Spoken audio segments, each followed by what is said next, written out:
Hello friends, welcome back to my channel. तो आज recipe हूँ रोही माछ को फूलकोबी आलू दे गोटे तरकारी जोटा कि गरम गरम भात सांगे बहुत ही टेस्टी लगे।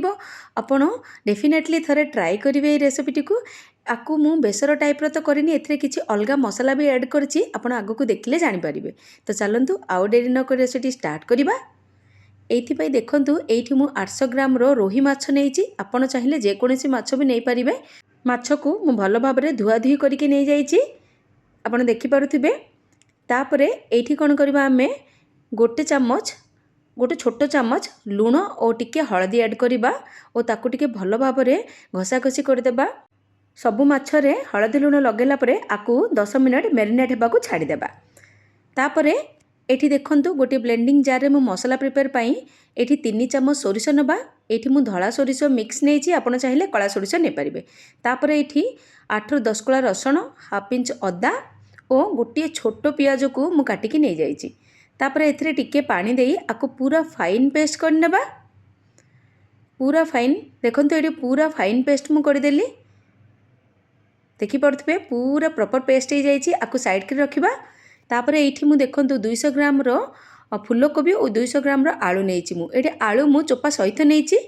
तापर दुईटी आंबुल को किछि पानी देई टिके बतरई देबा। एपटे देखंतु मु गोटे कड़ाई को गरम कर देइछि। तापर एथिरे 3 चामच सोरिष तेल नबा और ताको धुआं आसला पर्यंत टिके गरम करिबा। तापर एठी माछ पीस गुडा को दे देबा। एठी मने रखिबे गोटे पॉइंट, सब बेले माछ भाजिला टाइम रे धुआं उठला पर्यंत टिके तेल को गरम करिवे, तापर ही माछ देबे।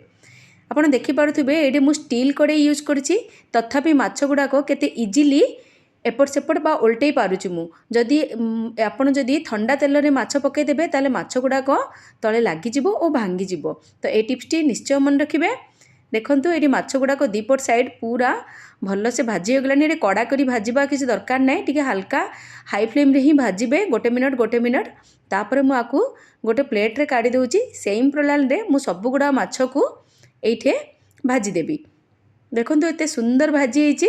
आपर मु सब गुडा माछ को एठी भाजी रखी नेइची, आपण देखि पारुथिबे केते सुंदर भाजी हेची। तापर सेम कड़ाई रे मु गोटे चामच तेल देकी फूलकोबी और आलू को 1 ରୁ 2 मिनट पाई टिके भाजी देबी। जस्ट तार टिके कलर आसीबा पाई, टिके स्मोकी फ्लेवर बा कलर आसीबा पाई टिके मीडियम फ्लेम रे टिके भाजी देबी। देखि पारुथिबे फूलकोबी रे टिके टिके कलर पळे आसला। तापर एठी प्रथमे फूलकोबी गुडा को काढी देबी। तापर आउ गोटे मिनट आलू को मु टिके भाजीबी। तापर आलू गुडा को भी गोटे प्लेट रे काढी नेबा। देखि पारुथिबे आपण। तापर एठी कड़ाई रे आमे आउ 3 चामच सोरिष तेल देबा। सोरिष तेल देबा द्वारा माछ तरकारी बहुत भल फ्लेवर आसे। तापर गोटे चामच सोरिष देबा, ताको फुटिबा पई समय देबा। तापर एठी मु गोटे चामच पान मधुरी नेइचे, ताको भी फुटिबा को समय देबा। एठी मु सोरिष और पान मधुरी नेइचे, आपण चाहिले पंचफुटण भी नै पारिबे। तापर गोटे बड़ पियाज को भल भाव में पूरा चुन चुन काटी एटी देबा। मीडियम फ्लेम रे गोल्डन ब्राउन हैला परे तापर गोटे टमाट को काटी रखिथिबा ताकू भी देबा। एठी कोन करबा फ्लेम मीडियम रहिबो और टमाटो शीघ्र सिझिबा पई टिके लुण देबा। ताकू भल भाव में मिसामिसी करिकी टिके घोड़े देबा। आकू घोड़ेले कोन हबो टमाटो बहुत शीघ्र सिझि जिवो। गोटे मिनट पर देखंतु टमाटो ऑलमोस्ट सिझि गलानी। ताकू टिके पिठा पातिया रे एपट सेपट करे टिके मिसेई नेबा। आपण देखि पड़थिबे टमाटो भल भाव में सिझी गलानी। एई स्टेज रे कोन करबा सब बेसिक मसला गुडा को टिके टिके दे देबा, जेपरि कि जीरा गुंड, धनिया गुंड, टिके गरम मसला, तापर टिके राग पाई टिके मर्च गुंड, तापर कश्मीरी लंका गुंड, तापर टिके हल्दी गुंड। सब बेसिक मसला देला परे आकु टिके कसा कसी कर देबा। मन रखिबे फ्लेम एठी स्लो रहिबो। तापर कोन करबा बाटिकी रखिथिबा जो बेसर को बा सोरिष बटन को एथिरे दे देबा। फ्लेम स्लो रे रहिबो। आकु गोटे मिनट ही कसिबे, कारण सोरिष बटा को जदि अधिक कसिबे ताहले पिता हे जिवो। ठीक है, गोटे मिनट एपट सेपट कसिला परे सेई ब्लेंडिंग जार रे किछि पानी देई आमे ताकु दे देबा। एठी आपण एबे फ्लेम को मीडियम करि परिबे। तापरे आकु टिके भल भाव में मिसामिसी कर देबा। देखंतु जेतल बाटण गुडा को मसला रे मिसी जिवो सेथिरे कोन करबा आमे भृषंग पत्र दे परिबा। आपण प्रथम रे भी फुटण रे दे परिबे, किंतु मिडिल रे देले कोन हबो तार फ्लेवर बहुत भलो आसीबो। आपण थरे ट्राई करके देखिबे ट्रिक टाको। तापरे एठी कौन करवा आउ किछि पानी देबा आउ मु 2 ग्लास पानी देइछि कारण एथिरे माछ तरकारी टिके झोल रखिले भात संगे खाइबा को भल लागे।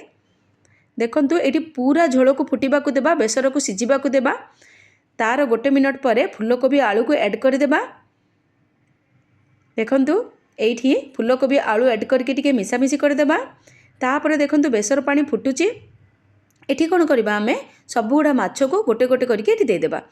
विश्वास करंतु रेसिपीटी आपण केबे ट्राई करके देखंतु भात सांगरे खांतु गरम भात सांगरे आपन को आ किछि भी दरकार नै एते टेस्टी लागिबो। थरे डेफिनेटली ट्राई करिवे और मो सांगरे आपन अनुभूति निश्चय शेयर करिवे। देखंतु आ मने रखिबे माछ पकेला परे फ्लेम जमा स्लो करिवेनी हाई फ्लेम रे ही करिवे कारण माछ ऑलरेडी हाफ कुक हो जाइछि आउ माछ कुक होबा पे बहुत समय निएनी। तापर कोन करबा धोईकी रखिथिबा बतर की रखिथिबा 2टी आंबुल दे देबा। तापर एठी स्वाद अनुसार लुण देबा। एठी मने रखिबे माछरे भी लुण पड़िथिला और टमाटर भी आमे आगुरु टिके लुण पकैचे ताकू अनुमान करी टिके लुण देबे। तापर आकू ढांकी 5 मिनट हाई फ्लेम रे कुक करिबा ओनली 5 मिनट। देखंतु 5 मिनट परे आपण चाहिए एतिकी भी रखिपारे जदि आपण को टिके गाढ़ा पसंद ताहले आउ टिके समय आउ 5 मिनट ढांकण न घोड़ेकी कुक करिकी भी आकु ये करिपारे। एठी आमे चेक कर देबा आलू सिझिछि ना नहीं। आलू सिझी गलानी एई स्टेज रे आउ ढांकण न घोड़े आकु 2 मिनट कुक करिबा तापर आकु बंद कर देबा। देखंतु केते सुंदर देखा जाउची आपण देखिकी जानि पड़थिबे केते सुंदर हेची केते टेस्टी लेखा जाउची आउ विश्वास करन तार टेस्ट भी बहुत बढ़िया थिला। आपण डेफिनेटली थरे आकु ट्राई करिवे गरम भात संगरे तो बहुत बढ़िया लागिवो। आशा करछि रेसिपीटी आपनको भल लागिथिबो। जदि भल लागिछि ताले लाइक गोटे करिवे चैनल रे नुआ थिले सब्सक्राइब करिवे। रहुछि पुनी भेटाबा नुआ एक वीडियो रे। बाय।